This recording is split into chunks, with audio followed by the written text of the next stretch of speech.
صلی علی محمد السلام علیک یا رسول اللہ. السلام علیکم ورحمۃ اللہ وبرکاتہ. الحمد للہ وکفا وسلام علی حبیبہ المصطفى اما بعد فاعوذ باللہ من الشیطان الرجیم. بسم اللہ الرحمن الرحیم. ان اللہ وملائکتہ یصلون علی النبی یا ایہا الذین آمنوا صلوا علیہ وسلموا تسلیما. اللہم صل علی سیدنا مولانا محمد معدن الجود والکرم وآلہ واصحابہ الکرام وابنہ الکریم وبارک وسلم صلاۃ دائمۃ سرمدا ابدا. انسان کے جسم سے روح جب الگ ہو جاتی ہے تو یہ کہاں رہتی ہے، اس کا مقام کیا ہے، اور اس روح کے متعلق ہمارا اسلامی عقیدہ کیا ہونا چاہیے.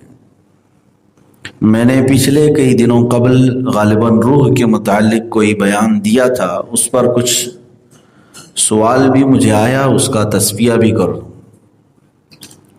بعض لوگوں کا عقیدہ ہے کہ فلاں کے جسم میں روح آتی ہے، فلاں کی روح آتی ہے، اور اس کے جسم میں حاضر ہو کر کے فلاں بولتے ہیں.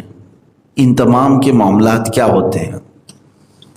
اس کو ایک صاحب نے ایک واقعے سے نقل کر کے دلیل کے طور پر پیش کیا کہ روح کسی کے جسم میں آ سکتی ہے.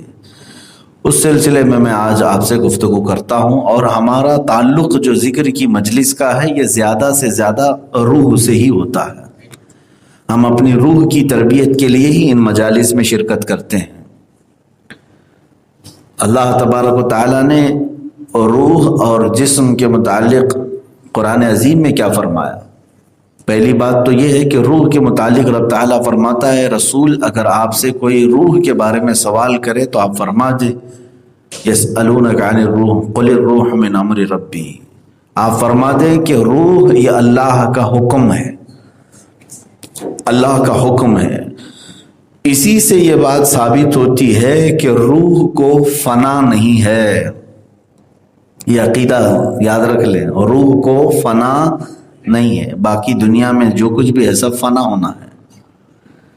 یعنی جسم ہمارا فانی ہے، فنا ہو جائے گا. دنیا میں جو کچھ بھی ہے، زمین، آسمان، چاند، سورج، یہ سب کو فنا ہے. روح چونکہ اللہ کا حکم ہے اور اللہ کی صفت یا اللہ کا حکم، کوئی فانی نہیں. جیسے قرآن پاک بھی، اس کو بھی فنا نہیں ہے، وہ ہمیشہ باقی رہنے والا ہے.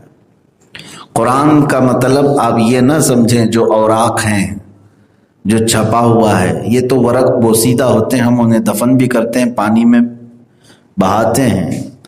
قرآن کا مطلب یہ نہیں ہے. قرآن اللہ کا علم ہے جو اللہ کے علم میں موجود ہے. یہ سارے اوراق بھی ختم ہو جائیں تب بھی قرآن ختم نہیں ہوگا، اس لیے کہ وہ اللہ کی صفت ہے، وہ ہمیشہ باقی رہے گا. بعض لوگ یہ کہتے ہیں کہ روح بھی فانی ہے، فنا ہو جائے گی. یہ غلط عقیدہ ہے. اعلیٰ حضرت فاضل بریلوی رضی اللہ تعالیٰ عنہ نے فرمایا جو روح کو فنا مانتا ہے وہ بد مذہب ہے، بد عقیدہ ہے. اب بات یہاں سے شروع کی جاتی ہے کہ روح کے قبض ہونے کے بعد یہ کہاں جاتی ہے. دو فرشتے ہیں جن کے حوالے کی جاتی ہے، دونوں الگ الگ فرشتے ہیں. مومنین کی جب روح قبض کی جاتی ہے تو ایک فرشتے ہیں رمیائیل، جن کے حوالے کی جاتی ہیں ساری روحیں. اور کافروں کی جب روحیں قبض کی جاتی ہیں تو ایک فرشتہ ہے دوما نام سے، اس فرشتے کے حوالے ہوتی ہیں. اب یہ دو فرشتے ڈیوٹی پر مقرر ہیں ان روحوں کے لیے. خازن، جیسے خزانے کی حفاظت کی جاتی ہے ویسے وہ روحوں کی حفاظت. اور فرشتہ کوئی بھی اللہ کا ایک بال برابر بھی اللہ کے حکم کے خلاف نہیں کرتا. وہ اپنے کاموں پر مکمل پہرے داری دیتے ہیں. تو مومنین کی روحیں قبض ہونے کے بعد فرشتے کے تابع ہیں، لیکن فرق یہ ہے حدیث پاک میں حضور اکرم صلی اللہ تعالیٰ علیہ وسلم نے ارشاد فرمایا مومنین کی روحوں کو اللہ آزاد فرماتا ہے، وہ جہاں چاہیں سیر کرتی ہیں۔ بعض مومنین کی روحیں سبز پرندوں کی شکل میں جنت کی سیر کر رہی ہوتی ہیں۔ جو آپ نے دیکھا نا کہ بہت سارے خواب آپ نے سنے کہ فلاں کو ہم نے جنت میں دیکھا، فلاں جنت میں ٹہل رہے تھے، یہ سب معاملات تو روحوں کے ہیں۔ اب تک تو جنت میں کوئی انٹر نہیں ہوگا، جب حساب کتاب ہوگا قیامت کے دن تب جنت میں جائے گا۔ لیکن جن لوگوں کو دنیا میں انتقال کے بعد لوگوں نے جنت میں دیکھا ہے، یعنی وہ ان کی روحوں کو دیکھا ہے، روحیں سیر کرتی ہیں جنت کی۔ یہ مومنین کی روحیں ہیں، ان کو اختیار ہے۔ اور قرآن پاک میں دو آیتوں میں یہ الفاظ بھی آئے ہیں، کلا ان کتاب الابرار لفی علیین وما ادراک ما علیون، اور ایک میں ہے ان کتاب الفجار لفی سجین وما ادراک ما سجین۔ علیین اور سجین یہ دو وادیاں ہیں۔ علیین میں تمام مومنین کی روحیں پہنچ جاتی ہیں۔ یہ کہاں ہے علیین جگہ؟ 7ویں آسمان کے اوپر علیین اس جگہ کو کہتے ہیں۔ یہ مومنین کی روحوں کے رہنے کی جگہ ہے۔ فرشتہ ہے رمیائیل جو ان کی حفاظت پر مامور ہے، لیکن وہ آزاد بھی ہیں، وہ روحیں علیین میں پہنچائی تو جاتی ہیں، آزاد ہیں، جنت کی سیر کرنا چاہیں سیر کریں۔ اور ایک حدیث میں ملتا ہے کہ چاہے زمزم کے کنویں کے پاس ہزاروں مومنین کی روحیں ہوتی ہیں، وہ وہاں پر ہوتی ہیں، کچھ خانہ کعبہ کے پاس، کچھ رسول اقدس صلی اللہ تعالیٰ علیہ وسلم کے روضے کے پاس۔ یہ مومنین کی روحیں ہیں۔ اور کافروں کی جو روحیں ہیں وہ سجین میں ہوتی ہیں۔ سجین کہاں ہے؟ 7ویں زمین کے نیچے شیطانی لشکر کی جو جگہ ہے، شیطانی جو لشکر ہے وہ ہے شیطان کی ذریت، بہت بڑی ایک وادی ہے علیین، وہ شیطانی لشکر پورا وہاں پر موجود ہے۔ کافروں کی روحیں وہاں پہنچائی جاتی ہیں، لیکن وہ قید ہوتی ہیں، انہیں آزاد نہیں رکھا جاتا۔ دوما نام سے جو فرشتہ ان کی حفاظت پر مامور ہے، ان میں سے کوئی روح کو وہ آزادی نہیں دیتا۔ اب یہاں سے پتہ چلا کہ جو یہ خیال ہے کافروں کی روحیں بھٹکتی ہیں، یہ غلط ہے۔ وہ تو مرنے کے بعد اور زیادہ قید میں جاتی ہیں، وہاں سے آنے کا سوال ہی نہیں ہوتا۔ کافروں کی روحیں قید میں ہیں، مومنین کی روحیں آزاد ہیں۔ آزاد ہے اس کا مطلب یہ بھی نہیں کہ جس پہ چاہے سوار ہو جاتی ہیں۔ تناسخ ارواح کا عقیدہ کفر ہے، کفر۔ تناسخ ارواح کسے کہتے ہیں؟ جیسے فلاں کی روح فلاں کے جسم میں آ گئی، یہ عقیدہ رکھنا کفر ہے، اسلام سے نکل جائے گا بندہ۔ لیکن بہت سارے لوگ جہالت کی وجہ سے ان تمام معاملات کو سچ مان لیتے ہیں، اور کچھ علاقوں میں ایسا ہوتا بھی ہے۔ پریکٹیکلی طور پر لوگ کہتے ہیں کہ آپ بتائیے ان کے جسم پر کون آیا ہوا ہے۔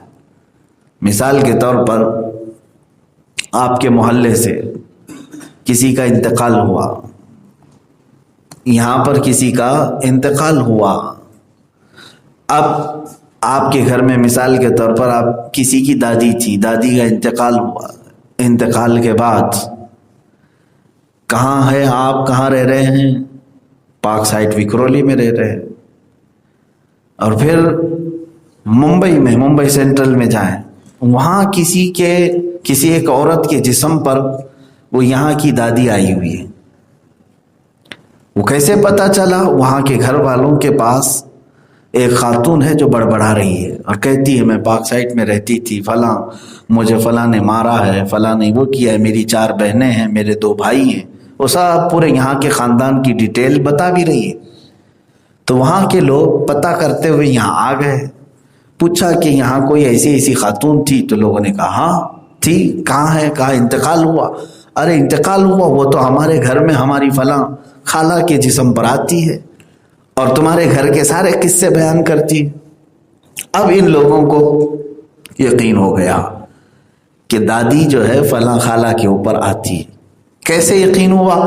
آپ بھی اس جگہ پر کھڑے رہیں گے تو یقین ہی کریں گے۔ کہ وہ ممبئی میں رہنے والی ایک عورت وکرولی کی کسی گھر کے بارے میں کیسے جان رہی ہے؟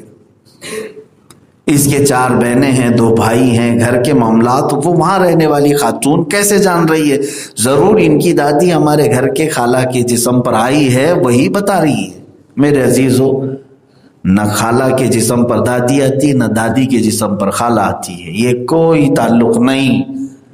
ابلیس، شیطان مردود کسی کے جسم پر سوار ہوتا ہے اور وہ ادھر کے حالات لے جا کر اس کی زبان پر بولتا ہے تاکہ گھر والوں کو یہ لگے کہ فلاں کی روح آ گئی، اور روح کے آنے کا یقین رکھ لیتا ہے آدمی تو کافر ہو جاتا ہے۔ شیطان کا صرف یہی مقصد ہوتا ہے، شیطان چاہتا ہے کہ اس کا ایمان چلا جائے، یہ مان لے کہ اس پر آئی ہوئی روح ہے۔ یہ تو خیر میں نے دادی اور خالہ کی مثال دی تھی، دادی اور خالہ کی مثال دے دی، خیر ہے، لیکن مسلمانوں میں یہ عقیدہ گھر کر گیا ہے کہ کسی کے جسم پر غوث پاک آتے ہیں، کسی کے جسم پر غریب نواز آتے ہیں، کسی کے ہاں سواری آتی ہے فلاں پیر صاحب کی۔ یہ سواریاں کیا ہیں؟ روحوں کا اس طرح کسی کے جسم پر سوار ہونے کا عقیدہ رکھنا کفر ہے میرے عزیزو، یہ نہیں آ سکتی، اسلامی عقیدے کے برخلاف ہے۔ مومنین کی روحوں کا میں نے مقام بتا دیا، وہ کہاں ہے؟ اعلیٰ علیین میں ہے، اللہ ہمیں بھی علیین میں پہنچا ہے۔ اور کافروں کی روحیں سجین میں ہیں، یہ دونوں لفظ قرآن پاک میں سورہ مطففین میں آئے ہیں 30ویں پارے میں۔ یہ سجین اور علیین 2 مقامات ہیں جہاں پر کافروں کی روحیں اور مومنین کی روحیں پہنچتی ہیں۔ مومنین کی روحیں آزاد تو ہیں لیکن کسی کے جسم پر سوار نہیں ہوتی، اور کافروں کی روحیں مرنے کے بعد اور زیادہ قید ہو جاتی۔ اب یہاں سے ایک سوال ہوتا ہے، اب مومنین کی روحیں علیین میں ہیں 7ویں آسمان کے اوپر، تو پھر ہم قبر پر جب جاتے ہیں سلام کرتے ہیں قبر والے کو، آپ جب روح ہے ہی نہیں وہاں پر تو ہم اس جسم کو جو سڑ چکا ہوگا، ختم ہو چکا ہوگا، ہم کیا سلام کریں اس کو؟ یہ بھی سوال آ سکتا ہے جب روح وہاں ہے ہی نہیں۔ میرے عزیزو، ایسا نہیں ہے، بلکہ وہ جہاں بھی رہے دنیا میں اس کے جسم سے اس کا تعلق ضرور رہے گا۔ اور اس زمانے میں ڈیجیٹل لائف میں یہ سمجھانے کی ضرورت نہیں ہے کہ روح کا جسم سے تعلق کیسے ہو سکتا ہے۔ ظاہر سی بات ہے، ایک ہلکے سے چپ میں، ایک ہلکے سے سم کارڈ میں سیٹلائٹ کا تعلق آ سکتا ہے۔ کہیں پر بھی آپ موبائل لے کر کے جاتے ہیں، یہ تو نہیں کہ پورا سیٹلائٹ لے کے گھومتے رہتے ہیں۔ تو روح ہماری علیین میں ہی کیوں نہ ہو، جسم قبر کے جس بھی کونے میں ہو، اس جسم سے اس روح کا تعلق ضرور رہے گا۔ اور قبر میں جو کچھ بھی سزا ہو کہ جزا ہو، عذاب ہو کہ ثواب ہو، دونوں کا مزہ روح ضرور چکھتی ہے۔ روح کا تعلق جب جسم سے الگ ہوتا ہے تو اعلیٰ حضرت رضی اللہ تعالیٰ عنہ نے لکھا ہے احادیث کی روشنی میں کہ سننے دیکھنے کی طاقت اور ڈبل ہو جاتی ہے اور بڑھ جاتی ہے۔ دنیا میں جو ہم دیکھتے تھے سنتے تھے اس سے کئی زیادہ بڑھ جاتی ہے طاقت روح کے جسم سے الگ ہونے کے بعد۔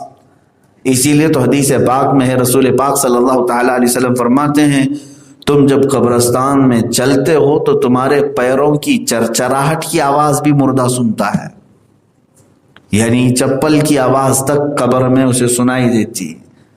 سننے کی طاقت روح کی بڑھ جاتی ہے، روح کی طاقت بڑھ جاتی ہے۔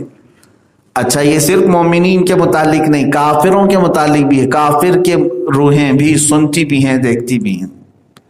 کافروں کی روحیں بھی، خود جنگ بدر کے مقتولین جو تھے، جتنے بھی کافر قتل ہو چکے تھے 70 کے قریب، ایک گڑھے میں ان سب کو جمع کر کے حضور صلی اللہ تعالیٰ علیہ وسلم نے ان پر خطبہ دیا، بیان فرما رہے تھے۔ صحابہ نے پوچھا، یا رسول اللہ صلی اللہ تعالیٰ علیہ وسلم، آپ ان کو بیان کر رہے ہیں جو مر چکے ہیں؟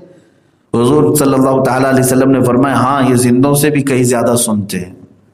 حضور ان سے پوچھ رہے تھے، کیا اللہ نے جو ہم سے وعدہ کیا تھا وہ پورا نہیں ہوا؟ کیا تم نے نہیں دیکھا کہ ہم حق پر تھے اور ہمارا وعدہ پہنچ چکا اللہ کا؟ حضور ان سے سوال کرتے جا رہے تھے۔ ظاہر سی بات ہے جواب دنیا میں ایک حجاب ہے، نہیں سنائی دے گا۔ اچھا اب ایک بات یہ بھی میں بتا دوں، عالم برزخ ایک دنیا ہے جہاں سب روحیں ہیں۔ عالم برزخ وہی علیین جو ہے ایک جگہ ہے، لیکن ایک دنیا الگ ہو جاتی ہے۔ جیسے اس کو عالم حیات کہیں آپ، یہ زندگی کی دنیا ہے، جسم اور روح دونوں کے ساتھ۔ جسم یہاں رہ گیا اور روح چلی گئی کہاں پر؟ عالم برزخ میں۔ جب عالم برزخ میں جاتا ہے تو ایک بڑی دیوار ہمارے دونوں کے بیچ میں قائم ہو جاتی ہے، ہمارے دونوں کے بیچ میں قائم ہو جاتی ہے، یعنی روحوں کی دنیا اور ہماری دنیا کے بیچ میں فرق یہ ہے کہ ہماری ساری باتیں، ہماری ساری ایکٹیویٹیز وہ سنتے بھی ہیں اور سمجھتے بھی ہیں اور وہ دیکھتے بھی ہیں، وہ دیکھتے بھی ہیں، سنتے بھی ہیں، ساری چیزیں محسوس کرتے ہیں، لیکن ان کی تمام معاملات ہم نہیں دیکھ سکتے۔ ان کے جو کچھ بھی روحوں کے معاملات ہیں وہ ہم نہیں دیکھ سکتے، اس لیے کہ ہمارے اور ان کے درمیان ایک دیوار ہے۔ عالم برزخ کے معاملات ہمارے اوپر ظاہر نہیں رکھے گئے۔ روحوں کے ساتھ کیا ہو رہا ہے کیا نہیں ہو رہا ہے ہم میں سے کوئی جانتا نہیں ہے، مگر یہ کہ اللہ کسی کو علم دے دے، اپنے محبوبوں میں سے کسی کے اوپر ظاہر کر دے، یہ الگ بات ہے۔ لیکن عالم برزخ کے احوال عام لوگوں پر نہیں کھولے جاتے، ہمارے اور ان کے درمیان۔ اس کو یوں سمجھ لیں کہ ون سائڈ دیکھے جانے والا شیشہ ہو، یعنی ایک طرف سے باہر کا دکھتا ہے لیکن ادھر والوں کو ادھر کا نہیں دکھتا۔ عالم برزخ اور ہمارے درمیان ایسی معاملات ہیں۔ اب عالم برزخ میں ہوتا کیا ہے؟ وہاں کی ایک زندگی الگ ہے۔ جیسے مومنین کی روحیں ہیں، انبیاء کی روحیں ہیں، شہیدوں کی روحیں ہیں، صدیقین کی روحیں ہیں، متقین کی روحیں ہیں، الگ الگ کیٹیگریز ہیں۔ کافروں کی روحیں الگ ہیں۔ تو جب یہ مقدس روحیں ہیں تو اس دنیا میں وہ کیا کیا کر رہے ہیں؟ تو فرمایا گیا کہ اس دنیا میں، عالم برزخ میں، ان کے ساتھ اس دنیا سے بھی اچھے معاملات ہو رہے ہوتے ہیں، یعنی ان کو رزق بھی دیا جاتا ہے۔ قرآن پاک میں شہیدوں کو اللہ تعالیٰ روزانہ رزق دیتا ہے۔ وہ کون سا رزق ہے، کیسا رزق ہے، وہ اللہ بہتر جانے، کیونکہ جب دنیا ہی بدل گئی تو وہاں کا رزق کیا ہے وہ پتہ نہیں۔ جیسے یوں سمجھ لیں آپ اس دنیا میں آنے سے پہلے بھی زندہ تھے ماں کے پیٹ میں، لیکن ماں کے پیٹ میں بچہ کیا کر رہا ہے وہ ہمیں باہر والوں کو معلوم نہیں، کیونکہ وہ ایک الگ دنیا میں ہے، الگ دنیا میں ہے۔ اور بچہ جو ہے اندر ماں کے پیٹ میں رہ کر کے باہر کی چیزیں محسوس نہیں کرتا ہے۔ دونوں کے درمیان دیوار حائل ہے، ماں کا پیٹ، وہ اندر والا باہر کی چیزیں نہیں جان رہا ہے، باہر والا اندر کی چیزیں نہیں جان رہا ہے، الگ الگ دنیا ہے۔ اور پھر یہاں آنے کے بعد ہم ساری چیزیں ایک دوسرے کو دیکھتے ہیں، لیکن عالم برزخ کی چیزیں ہم نہیں دیکھتے، عالم برزخ والے ہمیں دیکھ رہے ہوتے ہیں۔ اب آگے چلتے ہیں۔ علیین کے مقامات پر انبیاء ہیں، صحابہ ہیں، شہداء ہیں، صالحین ہیں، سب کی روحیں ہیں، اور کبھی وہ سبز پرندوں کی شکل میں جنت میں اڑ رہی ہوتی ہیں، اور کبھی زمزم کے کنویں پر، اور کبھی خانہ کعبہ کے ارد گرد، اور کبھی روضہ رسول کے پاس۔ مومنین کی روحیں قبض ہونے کے بعد، کافروں کی روحیں سجین میں ہیں، 7ویں زمین کے نیچے شیطانی لشکر کے ساتھ، لیکن وہ قید میں ہیں۔ اور ایک حدیث پاک میں ملتا ہے یمن میں ایک وادی ہے، ایک کنواں ہے جو سخت ترین بدبو والا پانی ہے، اس کنویں کے پاس کافروں کی روحیں ہوتی ہیں، اور بعض ان کے مرگھٹ پر ہی جہاں ان کو جلایا جاتا ہے، جہاں انہیں دفنایا جاتا ہے، وہیں ہوتی ہیں۔ تو ان کی روحیں اس طرح سے الگ الگ مقامات پر ہیں، لیکن قید میں ہیں، آزاد نہیں۔ فرق دیکھیں، مومن جو ہے اس کی مثال میرے آقا صلی اللہ تعالیٰ علیہ وسلم نے فرمایا جب تک دنیا میں ہے پنجرے کے اندر موجود پرندے کی طرح ہے، پنجرے کے اندر موجود پرندے کی طرح ہے، جیسے ابھی ہم لوگ ہیں۔ اور حضور صلی اللہ تعالیٰ علیہ وسلم فرماتے ہیں جس دن اس کی روح قبض کی جائے گی ایسے سمجھ لو جیسے پنجرا کھول دیا گیا اور پرندے کو آزاد کر دیا گیا۔ اب مجھے بتاؤ، پرندہ پنجرے کے اندر زیادہ خوش ہوتا ہے کہ باہر زیادہ خوش ہوتا ہے؟ ظاہر سی بات ہے، جس دن پنجرا کھلا اب پرندے کی اڑان کہاں تک ہوتی ہے؟ وہ جہاں چاہے، جس وادی میں چاہے، جس پیڑ پہ چاہے بیٹھتا ہے۔ تو اسی کی مثال میرے آقا صلی اللہ علیہ وسلم نے مومنین کو دی، فرمایا کہ جس دن تمہاری روح قبض ہوگی، سمجھ لینا اس دن پنجرے سے نکل گئے، اب تمہاری روح چاہے وہ جنت میں جائے، چاہے وہ روضہ رسول کے پاس ہو، چاہے وہ خانہ کعبہ کے پاس، اس لیے کہ اب تم آزاد ہو جاؤ گے۔ اسی لیے مومن کا مرنا بھی نعمت ہے اور کافر کی موت اس کے لیے عذاب ہے۔ ہم تو موت سے ڈرتے نہیں، اس لیے کہ موت کے بعد ہمارے لیے وصال محبوب ہے، اللہ سے ملاقات ہے، رسول پاک صلی اللہ تعالیٰ علیہ وسلم کا دیدار ہے۔ بہرحال میرے عزیزوں، ایک بات جو میں نے چھیڑا تھا وہ یہ ہے کہ ایک صاحب نے ایک واقعہ ہمیں بھیجا اور کہا کہ آپ کہتے ہیں کہ روح جسم میں دوبارہ نہیں آتی، تو اس واقعے کا کیا مطلب ہے؟ میں سمجھاتا ہوں کون سا واقعہ ہے۔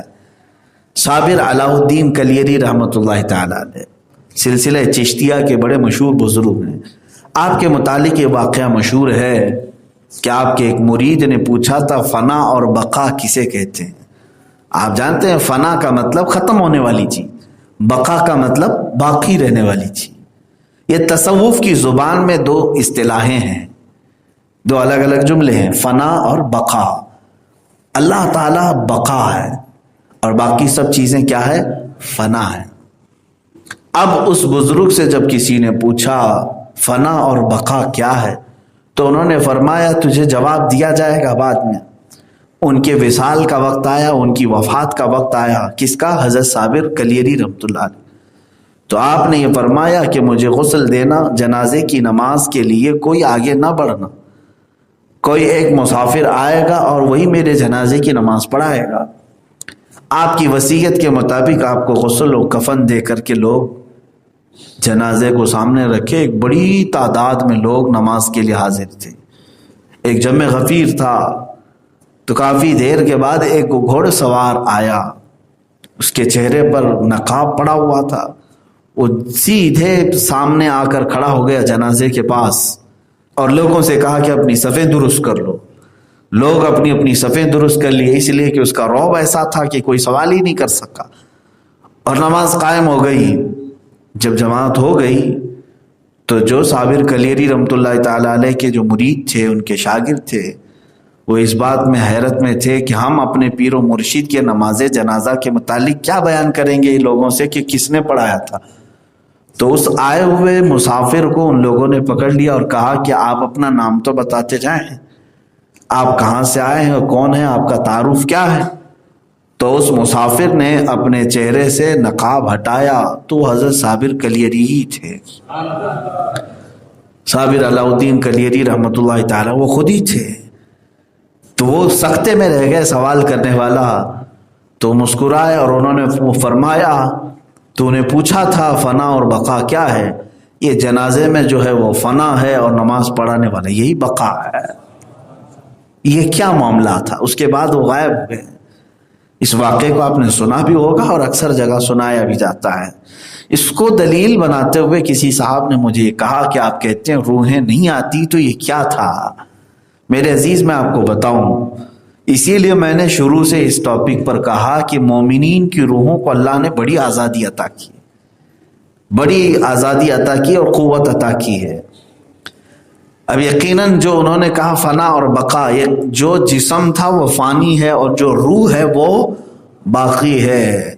یہاں پر اللہ تبارک و تعالیٰ نے ہر کسی کو یہ اختیار نہیں دیا کہ اس کی روح جو ہے واپس اسی شکل میں دنیا میں آ جائے، ہر کسی کو یہ اختیار نہیں دیا ہے کہ اس کی روح پھر کسی اور کے جسم کا تو ناممکن ہے، کیونکہ ہمارا عقیدہ ہی نہیں۔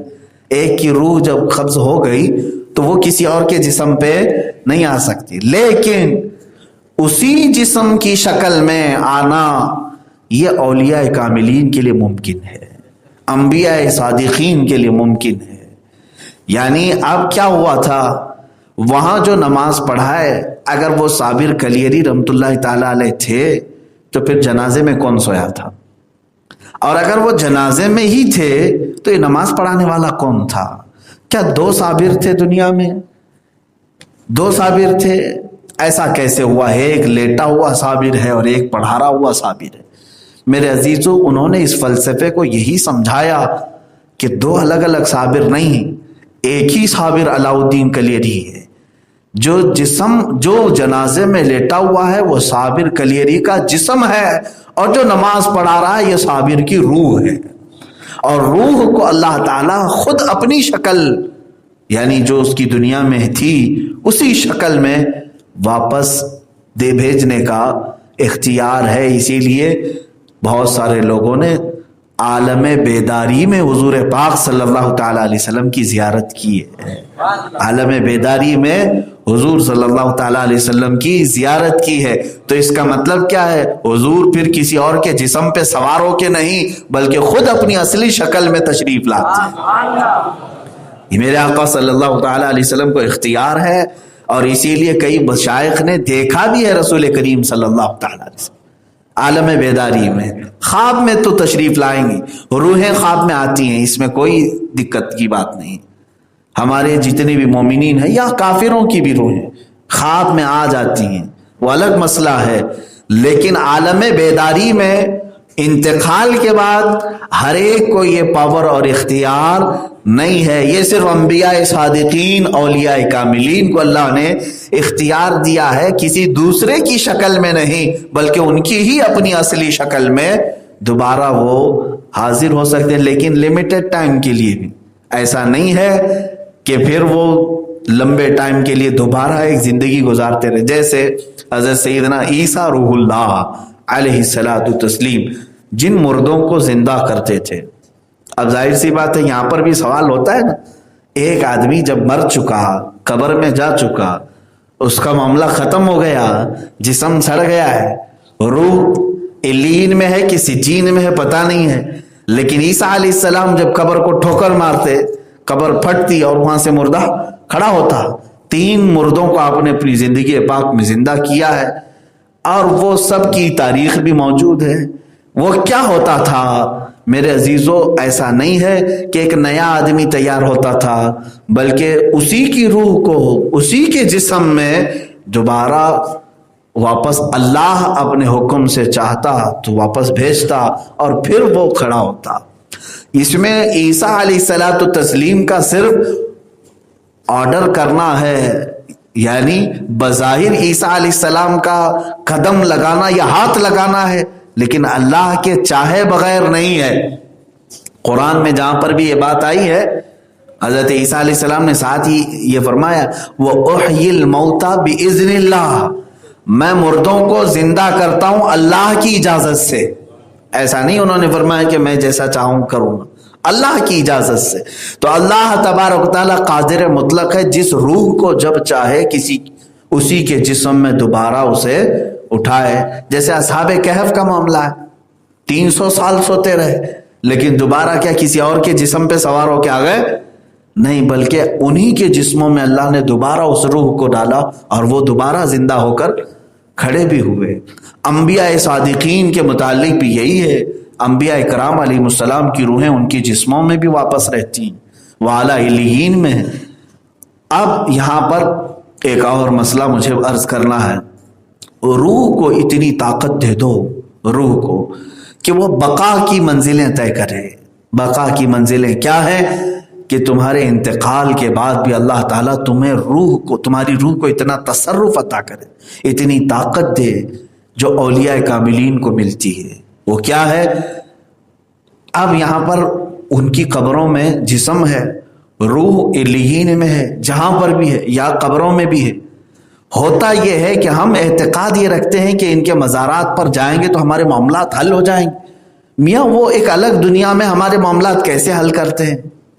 کیوں ہمارے معاملات کو حل کریں گے؟ یہ سوال ہے نا، میں بتاتا ہوں۔ ہاں یقیناً، کیونکہ قرآن پاک میں اللہ نے فرمایا شہیدوں کو اللہ روزانہ رزق دے رہا ہے، بل احیاء عند ربهم یرزقون، وہ زندہ ہیں اور اپنے رب کے پاس سے رزق پا رہے ہیں۔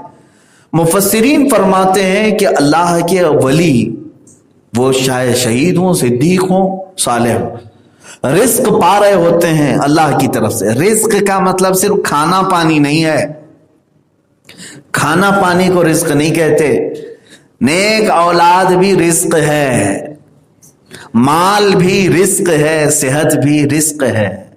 اسی لیے دیکھنا اب دعاؤں میں جب ہم مانگتے ہیں اللہ سے تو یوں کہتے ہیں اللہم ارزقنا لسانا ذاکرا، اے اللہ تو مجھے رزق کے طور پر ذکر کرنے والی زبان دے دے۔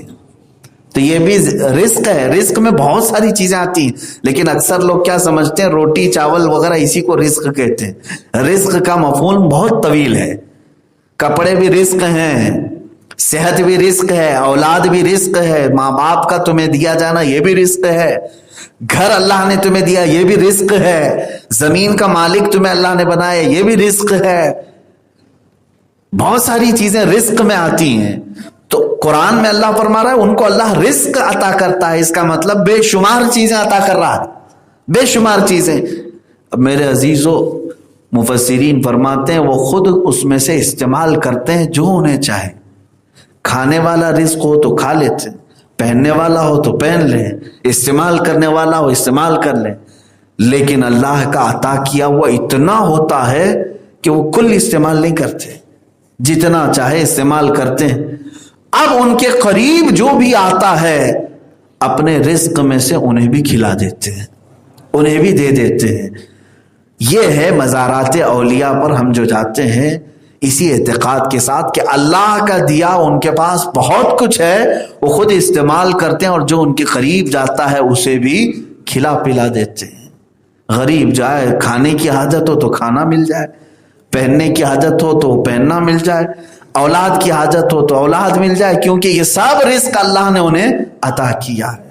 میرے عزیزو، روحوں کے معاملات بڑے طویل ہیں، بس کہنا یہ ہے کہ جس صاحب نے سوال کیا تو ہو سکتا ہے انہیں تشفی ہو گئی ہوگی کہ روح کسی دوسرے کے جسم پر داخل نہیں ہوتی، آتما کسی اور کے اوپر سوار نہیں ہوتی۔ یہ ہمارا عقیدہ نہیں ہے، نہ ہم پورن جنم کو مانتے ہیں کہ اب مرنے کے بعد دوسرا جنم ہوگا، تیسرا جنم ہوگا، 7 جنم ہوں گے، یہ سب ہمارا عقیدہ بھی نہیں ہے۔ ہم ایک بار پیدا ہوئے ہیں، ایک ہی بار مریں گے، ایک بار پیدا ہوئے ہیں ایک ہی بار مریں گے، دوسری مرتبہ پیدا بھی نہیں ہوں گے، دوسری مرتبہ مریں گی بھی نہیں۔ ہاں، دوسری مرتبہ اٹھائے جائیں گے، قیامت کے دن زندہ کیے جائیں گے۔ وہ پیدا ہونا اس کو نہیں کہتے، پیدا تو ماں کے پیٹ سے ہوتا ہے۔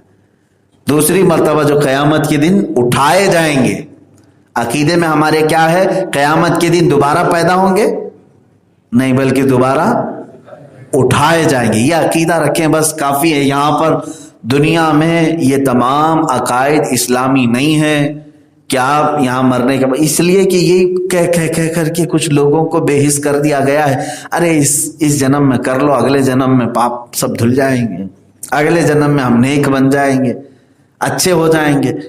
یہ سوچتے ہوئے کئی لوگ گمراہ ہو گئے ہیں، عیاشی میں مبتلا ہو گئے ہیں۔ میرے عزیز، ایک ہی زندگی تمہیں دی گئی، ایک ہی زندگی، ایسا نہیں ہے پورن جنم ہوگا۔ اچھا، یہ بھی عقیدہ غلط ہے، اسلامی عقیدہ نہیں ہے کہ یہاں دنیا میں اگر اچھے کام کیے تھے تو دوبارہ اچھے لوگوں میں پیدا ہو گئے، اور اگر پاپ کیے تھے، ستائے تھے، تو بعض لوگوں کا عقیدہ یہ ہے کہ کتے بن کے پیدا ہوں گے، بلی پیدا ہوں گے، چوہے پیدا ہوں گے۔ یہ اسلامی عقیدہ نہیں ہے میرے عزیزو۔ تو پھر جو کتے گلی میں گھومتے رہتے ہیں ان کا کچھ نہ کچھ تو نام ہونا چاہیے۔ چوہے جو یہاں ممبئی کی سڑکوں پہ آ جاتے ہیں، ان کا پرانے زمانے کی اگر کچھ ہو تو ان کا نام تو ہونا چاہیے۔ کہیں نام سنا آپ نے ان کا؟ یہ تمام چیزیں انسانی توہمات ہیں، اس کی کوئی اصل نہیں ہے، اسلامی عقیدے کے برخلاف ہے۔ ہاں، اس عقیدے کے ساتھ جیو کہ ایک ہی مرتبہ اللہ نے ہمیں لائف دیا ہے، ایک ہی مرتبہ زندگی دیا ہے، دوبارہ زندگی نہیں ملے گی۔ شہیدوں کو نہیں ملنے والی ہے، شہیدوں کو، شہید یہ تمنا کرے گا کہ اللہ کاش ایک مرتبہ اور مجھے دنیا میں بھیج دے، ایک مرتبہ اور دنیا میں بھیج دے، میں تیری راہ میں پھر لڑوں گا، پھر اپنی جان نچھاور کروں گا۔ لیکن رب تبارک و تعالیٰ نے فرمایا قانون مکمل ہو چکا، جسے بھیجا گیا ایک وقت کے لیے بھیجا گیا، دوبارہ دنیا میں کسی کو نہیں بھیجا جاتا۔ میرے عزیزو، اس کی اب ویلیو سمجھو۔ جو دن ہمارے گزر رہے ہیں ایک ہی مرتبہ، آج کا یہ بدھ آیا، دوبارہ زندگی میں کبھی نہیں آنا ہے۔ زندگی میں تو چھوڑو، قیامت تک بھی نہیں، قیامت کے بعد بھی نہیں آنا۔ یہ جو آج کا دن گزرا، آج کی رات گزری، ختم ہو گئی۔ اس کے بعد نہ میری لائف میں کبھی آنا ہے، نہ تمہاری لائف میں آنا ہے، نہ ہی ہمارے بچوں کی لائف میں یہ دن آئے گا۔ یہ گزر چکا، اب جو آئے گا وہ نیا ہی ہوگا۔ ہر چیز نئی آ رہی ہے، ہماری زندگی میں پرانی کوئی چیز پلٹ کر کے نہیں آنی ہے۔ تو آپ اس کی اہمیت سمجھو کہ ہم اپنے قبضے روح کے قریب سے قریب جاتے جا رہے ہیں۔ ہم اپنی زندگی کی گھڑیاں طے کرتے کرتے بہت قریب موت کے پہنچتے ہیں۔ تو روح کا جو معاملہ ہے وہ اللہ کے حوالے ہے۔ اب آپ یہ سوچو، اللہ نہ کرے کہ ہماری روح کہیں کافروں کی روحوں میں چلی جائے، معاذ اللہ رب العالمین، اشہد ان لا الہ الا اللہ۔ میرے عزیزو، ایمان پر انتقال ہو جائے تو روحیں علیین میں پہنچتی ہیں، 7ویں آسمان کے اوپر۔ ہم یہاں جو تمنائیں کرتے تھے دنیا میں، ظاہر سی بات ہے ہم دیکھتے ہیں کسی بڑے عالم کہ آتے ہی ہم پورے کے پورے اس کے ارد گرد جمع ہو جاتے ہیں، زیارت کے لیے جاتے ہیں، مصافحہ کرتے ہیں، ان کے تبرکات لیتے ہیں۔ ہوتا یہی، کوئی بھی بزرگ عالم دین آئے تو ہم ان کے اوپر اس طرح ٹوٹ پڑتے ہیں کہ تھوڑی سی ان کی توجہ مل جائے، ہم ان کے قریب ہو جائے۔ آپ اندازہ کرو، روحوں کو جب علیین میں پہنچایا جاتا ہے مومنین کی، اس کی ہر خواہش پوری کی جاتی ہے۔ یعنی روح اگر چاہے سرکار غریب نواز سے ملاقات کرے تو وہاں پہنچایا جاتا ہے، روحیں ایک دوسرے کو ملتی ہیں۔ اگر روح چاہے سرکار بغداد، شہنشاہ بغداد کے ہاں جائے تو سلطان الاولیاء کے ہاں حاضر ہوتی ہے۔ اتنا ہی نہیں، صحابہ کے جرمٹ میں رسول اللہ کے قدموں میں بھی پہنچتی ہے، میرے آقا صلی اللہ تعالیٰ علیہ وسلم کے جلوں میں جاتی ہے۔ مومنین کی روحیں، اسے کوئی قید نہیں، آزاد ہے۔ وہ علماء کی جماعت میں بیٹھتی ہے، مومنین متقین کی جماعت میں بیٹھتی ہے۔ مومنین کی روح انبیاء کی بھی جماعت میں جاتی ہے، اور انبیاء اکرام کی زیارتیں ہوتی ہیں۔ ہم تو یہاں دنیا میں دیکھنے سے عاجز رہے، قاصر رہے، نہ ہم نے اپنے باپ آدم علیہ السلام کو دیکھا، نہ ابراہیم خلیل اللہ کو دیکھا، نہ موسیٰ کلیم اللہ، نہ عیسیٰ روح اللہ، نہ اسماعیل ذبیح اللہ علیہ السلام۔ لیکن بعد انتقال یہ سب ممکن ہے۔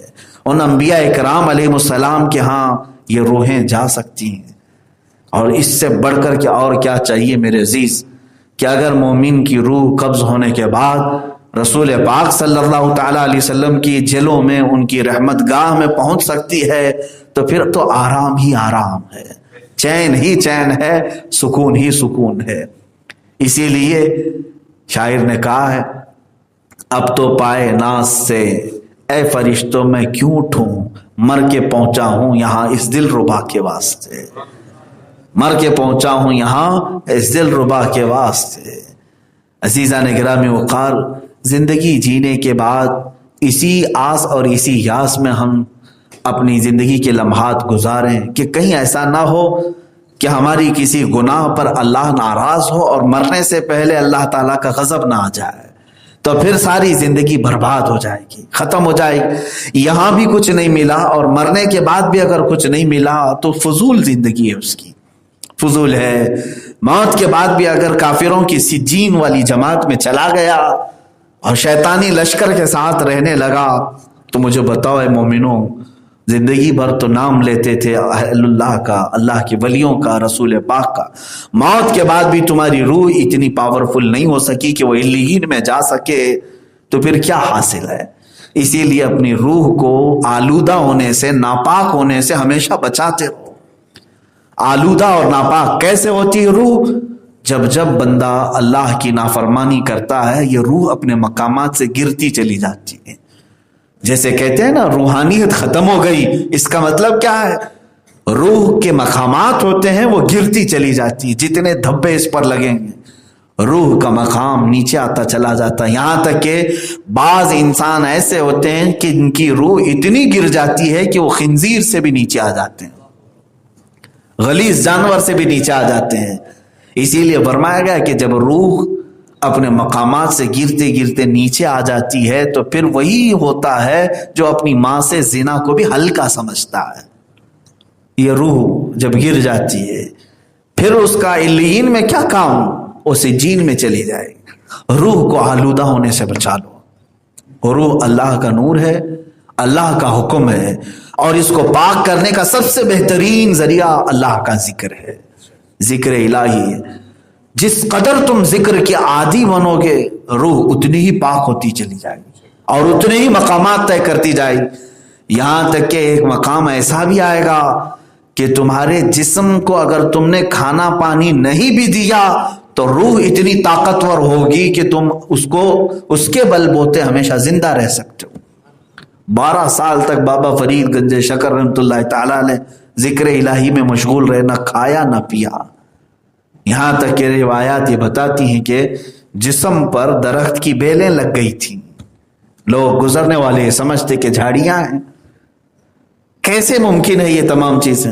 میرے عزیزو، ذکر الہی ایک غذا بھی ہے، دوا بھی ہے، شفا بھی ہے۔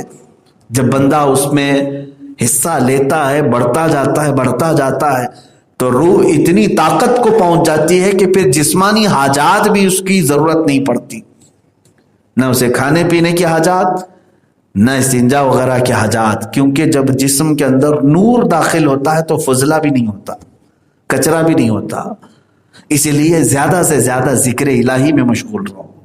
اور اس سے قبل والی مجلس میں نے عرض کر دیا، ذکر 3 قسم کا ہے، ایک ذکر لسانی ہے، ایک ذکر بالجوارح ہے، ایک ذکر بالقلب ہے۔ ذکر باللسان وہ ہے جو ہم ہفتے میں ایک مرتبہ کرتے ہیں، لا الہ الا اللہ، زبان سے۔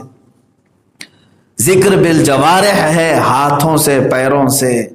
یہ کیا ہے؟ جو بھی نیک کام آپ نے ہاتھ سے کیا، یہ ہاتھ کا ذکر ہے، اللہ کو یاد کرنا۔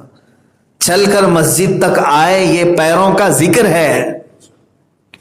آپ نے قرآن پاک کی آیتیں سنی، کہا کچھ بھی نہیں، یہ کانوں کا ذکر ہے۔ آنکھوں سے کچھ خاص اچھی چیزیں دیکھی، آنکھوں کا ذکر ہے، اس کو کہتے ہیں ذکر بالجوارح۔ جوارح کا مطلب ہوتا ہے اعضاء، پارٹس۔ یہ دوسرے قسم کا ذکر ہے۔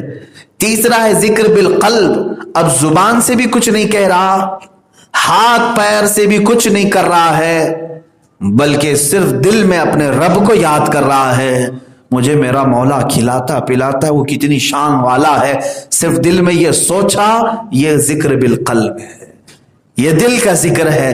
ان تینوں میں سے کسی بھی ذکر میں تم مصروف رہ سکتے ہو۔ اللہ نے اگر وقت دیا تو زبان سے، اور اگر موقع دیا تو ہاتھوں اور پیروں سے، اور اس کا موقع نہیں ملتا ہے تو اپنے قلب سے اسے یاد رکھو۔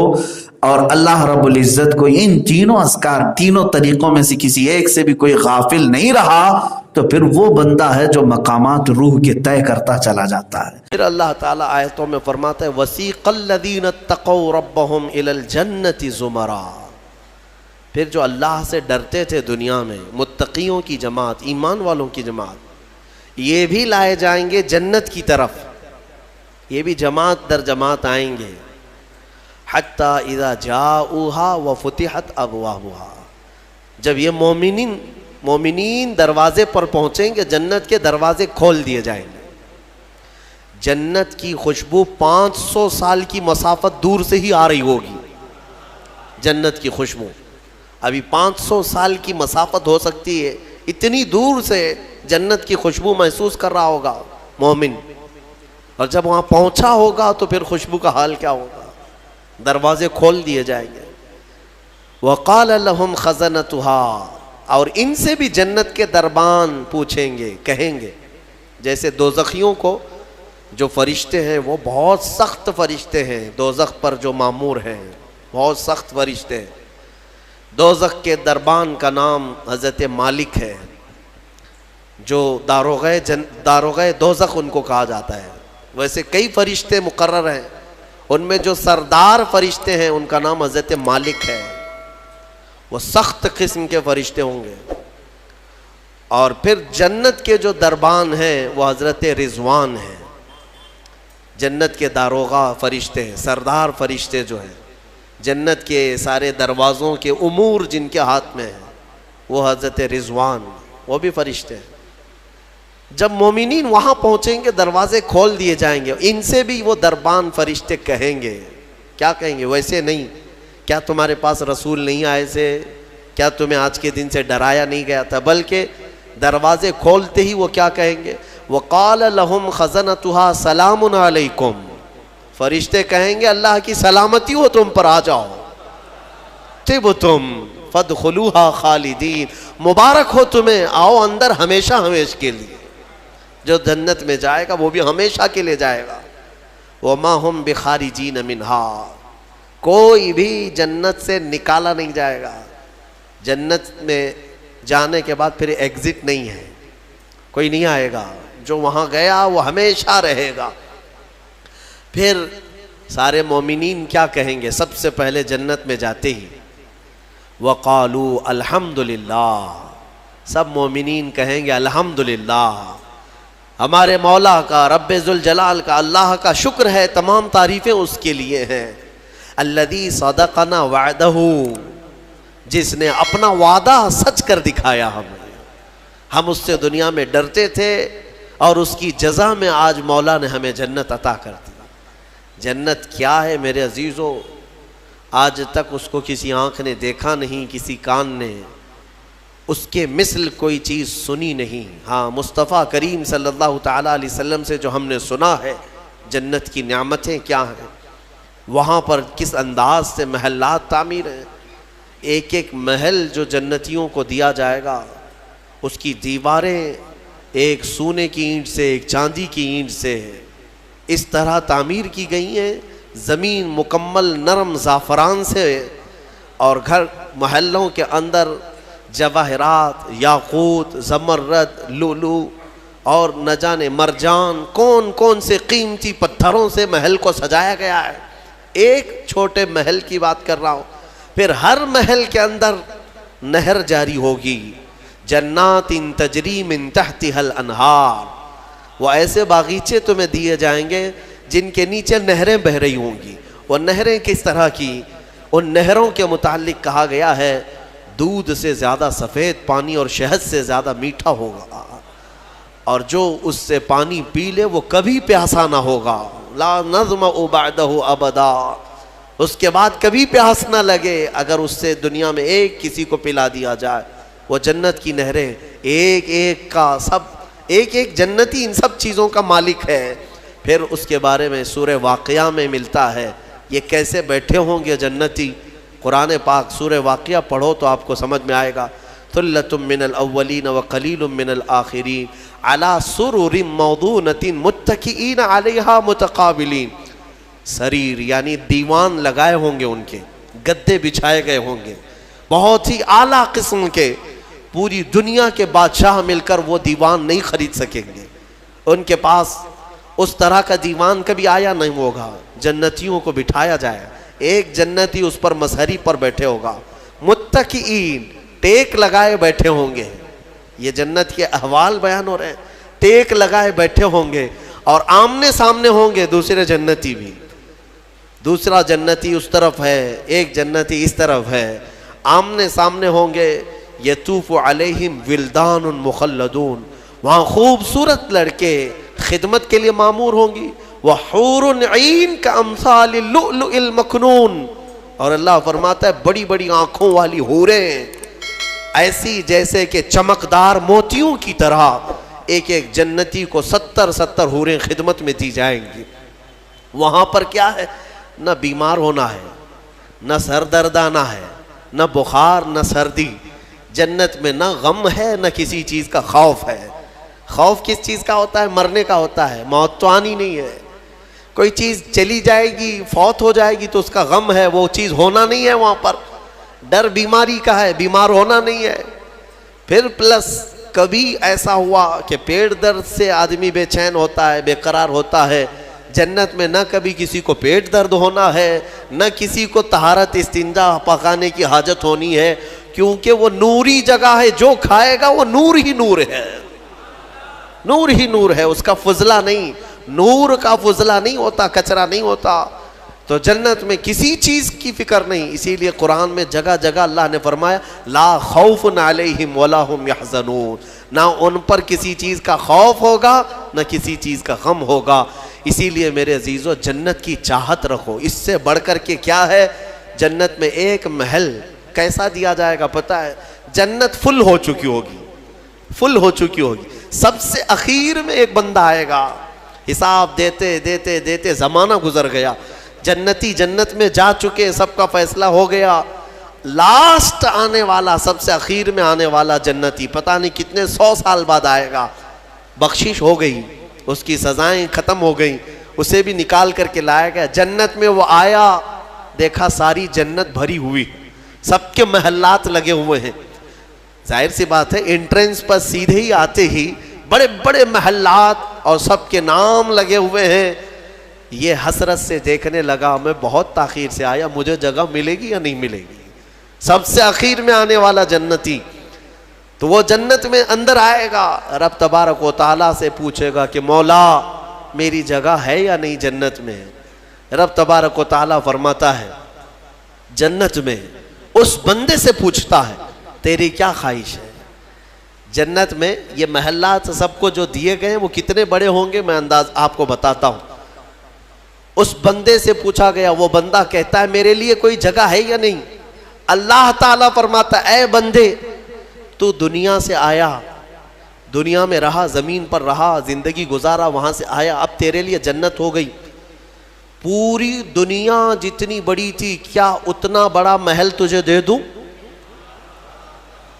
جنت میں اتنا بڑا ایک محل تجھے دے دوں؟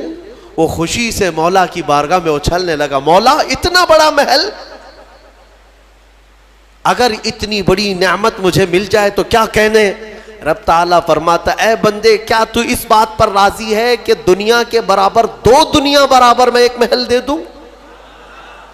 دگنا، دنیا جتنی بڑی ہے اس سے بڑی۔ وہ بندہ خوشیوں سے جھومتا جا رہا ہے، یہاں تک کہ رب تعالیٰ اضافہ کرتا جا رہا ہے۔ حدیث پاک میں ہے اللہ تعالیٰ نے فرمایا کہ پوری دنیا کے برابر 3 گنا بڑا محل تجھے جنت میں دے دوں۔ وہ اش کرنے لگا، مولا یہ میری حیثیت سے زیادہ ہے اور تیرے فضل کے لیے کوئی چیز کمی نہیں ہے۔ پھر مولا تبارک و تعالیٰ حکم دے گا کہ اس بندے کو جو دنیا سے آیا، سب سے اخیر میں آیا، پوری دنیا کے برابر 3 گنا بڑھا کر کے اسے محل دیا جائے۔ یہ سب سے اخیر میں آنے والے کا ہے، جو شروع میں جا چکے ہوں گے ان کے محلات کتنے بڑے ہوں گے، اور جنت کی وسعت کو تم اندازہ بھی نہیں کر سکو گے، وہ کتنی بڑی ہے، کتنی چوڑی ہے، نہ تمہارے کیلکولیشن میں آ سکے گا نہ حساب میں آ سکے گا۔ جنت کو کس قدر پھیلایا گیا ہے میرے عزیزوں۔ اب نعمتیں ایسی ہیں کہ اللہ تعالیٰ فرماتا ہے جنتی جب جنت میں جائیں گے کلما رزقوا فیہا من ثمرۃ رزقا قالوا ھذا الذی رزقنا من قبل، جس چیز کی خواہش ہوگی نا وہ ان کا کھانا وہاں سامنے رکھا ہوگا، پھل کھانے کی خواہش، وہ جو کھانے کی خواہش کریں گے جنتی وہ وہاں پر خدمتگار جنت میں لا کر ان کے سامنے رکھ دیں گے۔ اور فرمایا گیا کہ ہر بار ایک ہی قسم کے پھل کی طرح شکل ایک ہی ہوگی اور مزے الگ الگ ہوں گے، ایک ہی چیز لائی جا رہی ہے۔ تو جنتی ہو سکتا ہے آپ نے سیب کھانے کی خواہش کی، لایا گیا، بعد میں کیلا کھانے کی خواہش کی گئی، پھر ویسے ہی سیب کی طرح ہی شکل لائی گئی، پھر بعد میں آپ کو گوشت کھانے کی خواہش ہوئی تب بھی سیب کی طرح ہی چیز لائی گئی۔ تو جنتی کہیں گے کہ یہ کیا ہے، جب جب ہمیں رزق دیا جا رہا ہے ایک ہی طرح کا دیا جا رہا ہے؟ تو رب تبارک و تعالیٰ قرآن میں فرماتا ہے کلما رزقوا منہا من ثمرۃ رزقا قالوا ھذا الذی رزقنا من قبل، کہیں گے وہ ایسا ہی ہم کو اس سے پہلے بھی ملا تھا۔ اللہ فرمائے گا وہ ایسا نہیں ہے، وہ اتو متشابہا، بلکہ اس سے ملتا جلتا ہے، لیکن تم کھاؤ جو تمہارے من میں لذت چاہیے وہ اسی میں مل جائے گی۔ جنت کی نعمتوں کو ہم کیسے بیان کر سکیں میرے عزیزوں۔ پھر اس سے بڑی نعمت یہ ہے کہ جنتی کے لیے اتنی آزادی کہ وہ پوری جنت میں جہاں چاہے گھومے پھرے، سیر کرے, وہاں کے جنت کی نعمتوں کو دیکھے. جنتی کی کبھی خواہش ہوگی, وہ عرض کرے گا کہ مولا میں سیر و تفریح کے لیے تیری اولیاء کے دربار دیکھنا چاہتا ہوں. اسے لے جایا جائے گا. اللہ تعالیٰ کے جو محبوبین ہیں اولیاء, ان کے پاس جنتی کو لے جایا جائے گا. میرے عزیزوں, وہ کیا سہانا منظر ہوگا جب تم غوث پاک کو بھی دیکھ رہے ہو, غریب نواز کو بھی دیکھ رہے ہو. جسے چاہتے ہو اسے دیکھنے کی غرض سے تم جنت میں تفریح کے لیے, سیر کے لیے نکلے ہوں گے. یہاں تک کہ جنتی خواہش کرے گا کہ مولا میں تیرے رسول کے صحابہ دیکھنا چاہتا ہوں, مولا میں تیرے انبیاء کے محلات دیکھنا چاہتا ہوں. لے جاؤ اسے ابراہیم علیہ السلام کے پاس, موسیٰ علیہ السلام کے پاس, عیسیٰ علیہ السلام کے پاس, جتنے انبیاء ہیں سب کے دربار میں جاتا رہے گا, جنت میں سیر کرتا رہے گا. وہ وقت بھی کیسا ہوگا جب تم خواہش کرو گے مولا میں محمد الرسول اللہ کے محل میں جانا چاہتا ہوں. کہا جائے گا لے جاؤ. وہ جنت الفردوس کے اعلیٰ مقام پر ہوں گے اپنے صحابہ کے ساتھ, لیکن زیارت تمہیں بھی ہوگی. رسول کریم صلی اللہ تعالیٰ علیہ وسلم کے دربار میں بھی جنتی پہنچیں گے, ہر ایک کو دیکھیں گے. پھر جانتے ہیں جنت کی سب سے بڑی نعمت کیا ہے؟ سب سے بڑی نعمت کیا ہے؟ جنت کی سب سے بڑی نعمت یہ ہے کہ رب تبارک و تعالیٰ فرمائے گا بندے سب کی تو نے زیارت کی, اب حجابات ہٹاتا ہوں تو میرا بھی دیدار کر لے. اللہ رب العزت وہاں پر حجابات ہٹائے گا, اور بندے کے لیے سب سے بڑی نعمت یہ ہے کہ جنت میں بندہ اپنے رب کا دیدار کرے گا. وجوہ یومئذ ناظرہ الی ربہا ناظرہ. قرآن میں اللہ فرماتا ہے وہ چہرے کیسے چمک رہے ہوں گے جو اپنے رب کی طرف خوشحالی میں دیکھ رہے ہوں گے, مولا کو دیکھ رہے ہوں گے. اور ایک روایت یہ بھی ملتی ہے جنتیوں کو اس دن یہ کہا جائے گا کہ اے جنتیوں آج تم کچھ سننا پسند کرو گے؟ کہیں گے مولا تیری حمد, تیری ثنا, تیرے حبیب کی تعریف. دنیا میں گانے بجانے نہیں سنتے تھے, بچتے تھے, اپنے کانوں کو بچاتے تھے. جنت میں انہیں سنایا جائے گا. کس سے؟ کہا جائے گا حوران جنت کو کہ اپنی سریلی آواز سے انہیں نغمات توحید سناؤ. اللہ تعالیٰ کے حمد کی, توحید کی وہ سریلی آواز میں نغمات سناتی رہیں گی. جانتے ہیں جس کو سننے کا شوق ہوتا ہے وہ مدہوش ہوتا ہے. ہاں اللہ رب العزت کی حمد حوران جنت سے سنتے سنتے 100 سال گزر جائیں گے, 100 سال گزر جائیں گے. پھر رب تبارک و تعالیٰ فرمائے گا اے جنتیوں سیراب ہو گئے؟ کہیں گے مولا اور بھی ہم سننا چاہتے ہیں, اور بھی ہمیں سنایا جائے. پھر کہا جائے گا دنیا میں سب سے میٹھی آواز حضرت داؤد علیہ السلام کی تھی. داؤد علیہ السلام, لحن داؤدی مشہور ہے. جب داؤد علیہ السلام زبور شریف کی تلاوت کرتے تھے تو اڑتے ہوئے پرندے آسمان میں رک جایا کرتے تھے, پہاڑ وجد میں آتے تھے داؤد علیہ السلام کی آواز پر. تو رب تبارک و تعالیٰ فرمائے گا اے بندو کیا تم اس بات پر راضی ہو کہ میرے نبی داؤد سے میں تمہیں نغمات توحید سناؤں؟ داؤد علیہ السلام سے کہا جائے گا کہ اے داؤد آپ میرے ان بندوں کو میری حمد سنائیں.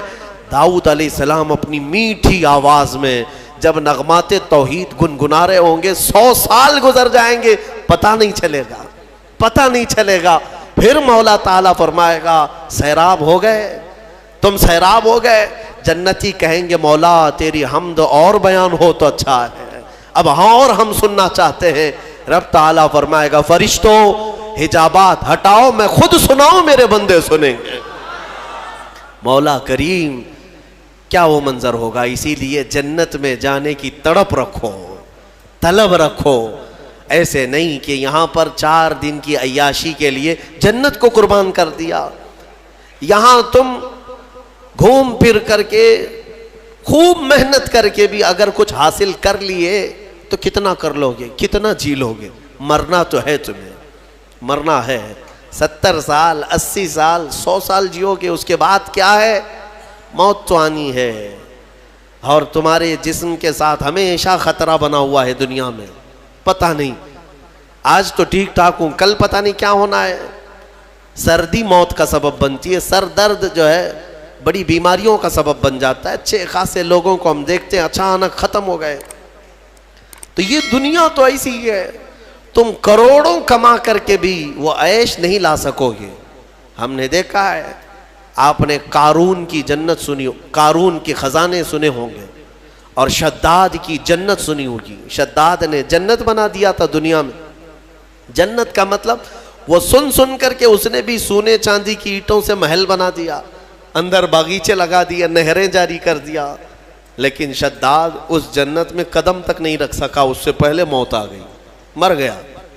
مرنے کا ٹینشن تو روز ہے تمہیں آج, جنت میں نہیں. یہاں اسی لیے میں کہتا ہوں دنیا پر جنت کو قربان مت کرنا.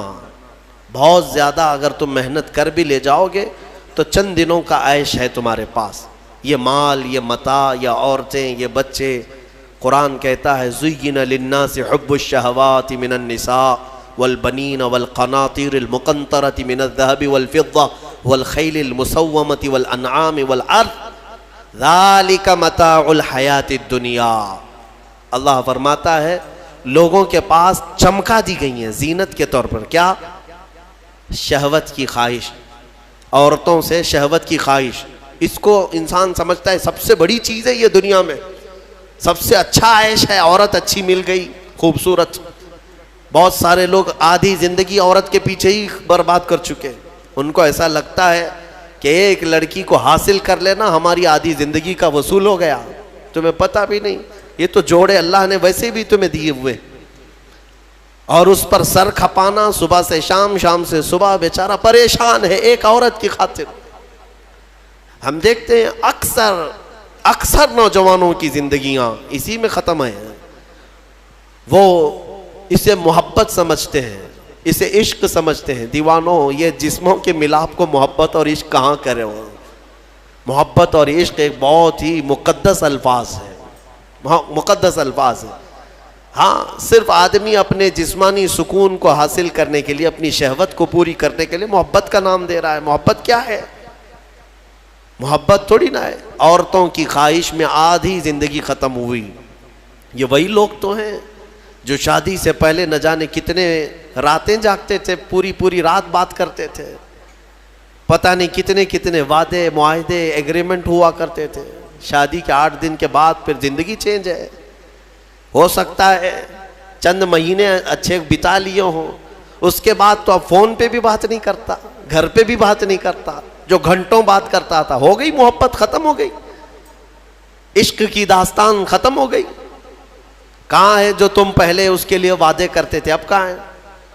میرے عزیزو, جسموں کے ملاپ کو جو تم نام دے رہے ہو, اسی کو قرآن کہتا ہے حب الشہوات من النساء. عورتوں سے شہوت پوری کرنے کی خواہش ہے, یہ خواہش ہے. اور اس کے بعد اللہ تعالیٰ فرماتا ہے والبنین, اور بیٹوں کے ذریعے سے آدمی فخر کرتا ہے دنیا میں.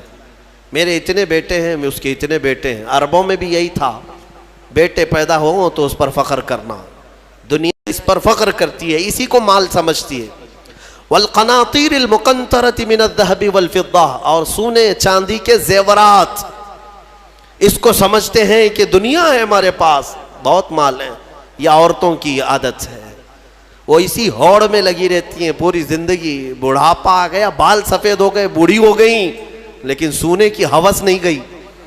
ابھی بھی کان کی بالیاں چاہیے, چوڑیاں چاہیے, نتھنیاں چاہیے, چاہے وہ قبر میں جانے سے 1 دن پہلے بھی کیوں نہ ہو. اور اماں جی سونا کسی کو دے دیں گی؟ نہیں ہوتا, کبھی نہیں ہوتا. وہ اس کے لیے جان سے زیادہ حفاظت کرنے لگ جاتی ہیں. یہ سونا, اس کو بھی قرآن کہہ رہا ہے یہ دنیاوی متاع ہے جس پر تم فخر کر رہے ہو. سونے اور چاندی کے زیورات, اندازہ بھی نہیں یہ قبر میں جاتے ہی سانپ بن جائیں گے یہ. ہاں, اللہ تعالیٰ فرماتا ہے والذین یکنزون الذهب والفضہ, جن لوگوں نے سونا اور چاندی کو خزانہ کیا, جمع کیا, ولا ينفقونها فی سبیل اللہ, جو اللہ کی راہ میں اس کی زکوٰۃ نہیں دیتے تھے, فبشرہم بعذاب علیم. اللہ فرماتا ہے حبیب ان کو دردناک عذاب کی بشارت دے دو. جو لوگ سونا چاندی اکٹھا کر کے رکھتے ہیں, کیا کیا جائے گا؟ یوم یحمى علیہا فی نار جہنم فتکوی بہا جباہہم وجنوبہم وظہورہم. اللہ فرماتا ہے قیامت کے دن جہنم کی آگ بھڑکا کر کے ان کی پیشانیاں، ان کے پیچھے کا حصہ، ان کے بازوؤں کو داغا جائے گا. یہ سونا چاندی کی ذخیرہ اندوزی پر. ہاں زکوٰۃ دے دیا ہے تو پھر 100 تولے بھی پہنے رہو، ہمیں کیا فرق پڑتا ہے. اگر اس کا حق ادا کرتے ہو تو پھر جتنا رکھنا ہے رکھو. 3 چیزیں. اور اللہ فرماتا ہے والانعام والحرث، سواریاں، ایک سے ایک سواریاں لینا، انسان اس پر فخر کرتا ہے. عربوں میں بھی تھا، پہلے بھی تھا، آج بھی. وہ گھوڑے لیتے تھے، اونٹ لیتے تھے. آج تم مرسیڈیز اور آڈی پہ فخر کرتے ہو کہ ہمارے پاس بڑی بڑی کاریں آ جائیں. سیم ہے زمانہ. اونٹ اس وقت مہنگی سواری تھی، آج تمہارے لیے مرسیڈیز ہے. ان مہنگی سواریوں پر فخر کرتے ہیں آج. اور پھر اس کے بعد والحرث، اور کھیتی باڑی، جائیداد، زمینیں. تمہارے پاس کتنی ہے؟ تمہارے پاس کتنی ہے؟ آج کے زمانے میں اس پر بھی فخر ہے نا. ہمارے پاس کئی لوگ تعارف بھی ایسے ہی کرواتے ہیں، انٹروڈکشن، حضرت یہ فلاں صاحب ہیں، ان کے 20 ایکڑ جگہ ہے. ہاں 20 ایکڑ جگہ ہے. اسی پر ان کا پورا انٹروڈکشن ہوتا ہے، تعارف ہوتا ہے. یہ بعد میں کہا جائے گا کہ یہ مرد ہیں، یہ انسان ہے، یہ مسلمان ہے. پہلے ہے کہ ان کی 20 ایکڑ جگہ ہے. یہ فخر ہے. دنیا میں انہی چیزوں پر فخر کیا جاتا ہے. اور اللہ فرماتا ہے ذالک متاع الحیات الدنیا، یہ سب دنیا کا متاع ہے. واللہ عندہ، اور اللہ کے پاس جو ہے وہ سب سے بہتر ہے. وہاں کیا ہے؟ اللہ تعالیٰ فرماتا ہے قل اؤنبئکم بخیر من ذالکم، اے محبوب آپ فرماتے ہیں کیا میں تمہیں بتاؤں ان سب سے بہتر کیا ہے تمہارے لیے؟ ان سب سے، یہ جو چیزیں جو تم فخر کر رہے ہو، ان سے بہتر کیا چیز ہے؟ اللہ فرماتا ہے کہ مرنے کے بعد قیامت کے دن تمہارے لیے جنات تجری من تحتها الانہار خالدین فیہا وازواج مطہرۃ ورضوان من اللہ. 3 چیزیں اللہ نے فرمایا. تم اگر صبر کر لے جاؤ یہاں پر، وہ باغیچے دیے جائیں گے جن کے نیچے نہریں بہ رہی ہیں، وہاں کی ہوائیں مست، اور کیف و انبساط کی وہ خوشبوئیں تمہیں مست کر دیں گی. پھر کیا ہے؟ وَأَزْوَاجٌ مُطَهَّرَةٌ، پاکیزہ بیویاں دی جائیں گی. پاکیزہ بیویاں جنت میں. ان کے بعد پھر تمہیں خواہش بھی نہیں ہوگی دوسروں سے. وَرِضْوَانٌ مِّنَ اللَّهِ، اور سب سے بڑی چیز یہ ہے کہ اللہ کی رضا دی جائے گی. مولا اگر راضی تو پھر کیا چیز چاہے تمہیں؟ ساری چیزیں تمہاری ہے. اسی لیے میرے عزیزوں، خلاصہ میں اس تفسیر کا اس بات پر کرتا ہوں کہ اس چھوٹی سی دنیا پر جنت کو قربان مت کرنا. اتنی بڑی نعمت جو تمہارے لیے اللہ نے وعدہ کیا وہ بہت قریب ہے، بہت قریب ہے. بلکہ تمہاری آنکھیں بند ہونے سے پہلے بھی اللہ تعالیٰ اگر تم سے راضی ہوا تو جنت میں تمہارا ٹھکانہ بھی دکھا دے گا. 2 بھائی تھے. شارح مسلم نے ان کا نام لکھا ہے. ایک کا نام ربعی تھا، ربعی بن حراش، اور دوسرے ربیع. دونوں پائے کے بزرگ ہیں، محدث ہیں. دونوں بھائیوں میں ایک بار تکرار ہونے لگی، کسی بات پر بحث ہو رہی تھی، اور دونوں نے قسم کھا لیا آج کے بعد ہم ہنسیں گے ہی نہیں. نہ ہنسنے کی قسم کھائے. اور کب تک نہیں ہنسیں گے؟ دونوں نے کہا، دونوں کی بحث یہ ہو رہی تھی کہ تمہارے اعمال کیا جنت میں جانے تک لائق ہیں؟ تم کس طرح کے اعمال کر رہے ہو؟ دوسرے نے کہا تمہارے ہیں اس لائق ہیں. تو دونوں نے کہا ہمیں تو پتہ نہیں، لیکن آج کے بعد سے. چھوٹے بھائی نے کہا میں اس وقت تک ہنسوں گا نہیں جب تک جنت دیکھوں گا نہیں. جب تک جنت نہیں دیکھوں گا تب تک ہنسوں گا نہیں. بڑے نے کہا ٹھیک ہے، یہی قسم میری بھی، میں بھی اس وقت تک نہیں ہنسوں گا جب تک جنت نہیں دیکھوں گا. زندگی ان کی ایسی گزری کہ انہوں نے مسکرایا بھی نہیں اس قسم کے بعد. اور شارح مسلم نے لکھا ہے اس میں چھوٹے بھائی حضرت ربعی، ان کا انتقال ہو گیا. اور لوگ آئے، اس وقت علماء تھے، محدثین تھے. جب انتقال کے بعد، اعلان کے بعد ان کو غسل دینے کے لیے لے جایا گیا، تو غسل کے تخت پر جب رکھا گیا تو بڑے بڑے علماء نے غسل دیا. غسل دے کر کے جیسے ہی فارغ ہوئے وہ تخت پر ہنسنے لگ گئے. تخت پر، غسل کے تخت پر ہنسنے لگے. لوگ ڈرے کہ زندہ تو نہیں. لوگوں ان کے بڑے بھائی نے کہا زندہ نہیں ہے، وہ اپنی قسم پوری کر چکا ہے۔ دوسرے بڑے بھائی حضرت ربیع جو تھے، ان کا بھی انتقال ہوا۔ علماء کہتے ہیں، محدثین کہتے ہیں، ان کے انتقال کے بعد ان کو غسل بھی دیا، کفن بھی دیا، پھر جب قبر میں رکھا گیا تب وہ ہنسنے لگے۔ بزرگوں نے فرمایا ان دونوں نے قسم کھائی تھی اس وقت تک ہنسیں گے نہیں جب تک جنت دیکھیں گے نہیں۔ چھوٹے نے غسل کے تخت پر جنت دیکھ لیا، بڑے نے قبر کی گود میں جنت دیکھ لیا۔